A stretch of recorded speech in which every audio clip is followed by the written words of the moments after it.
You know, when you're in a service-oriented business and you're in the business of helping children, supporting families, and trying to create, uh, you know, people of service through the power of sport and the power of relationship, I think you really need to model that.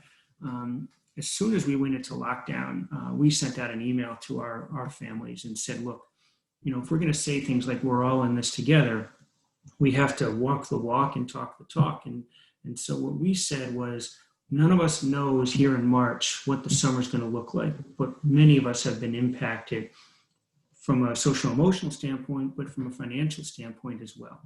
And so what we promised families right from the get-go was this: if you fall on hard times between now and the time that camp happens, we don't want your kids to not come to camp because they can't afford it. So no questions asked. You can consider your tuition an interest-free loan. If at some point your circumstance gets better, we'd ask you to pay us back over time, whenever, but we're not going to come knocking down the door. We're not going to send reminders. We're just going to trust if you send your kid to camp that you then try to pay us back when you can. And if you can't, you can't, and that's okay. But we also said we'd like you to consider us in this circumstance because we had collected a lot of tuitions to that point.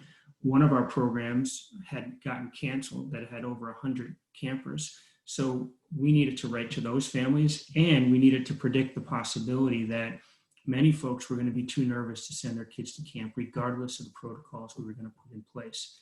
So we asked families, if you are in a situation financially where you can defer your tuition that you've already paid to next year, or if you sign up between now and the time camp starts and we have to cancel, we'd ask you to consider deferring to next year or a portion of it, or consider even donating it to our sponsorship program.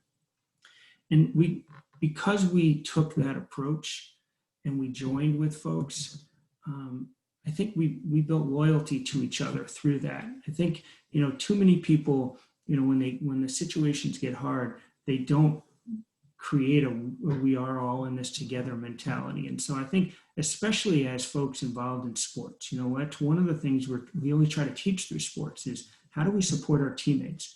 How do we get better when we're struggling? How do we improve? And so much of this is through the power of relationship. I mean, for me, that's always what the involvement in sport has been about.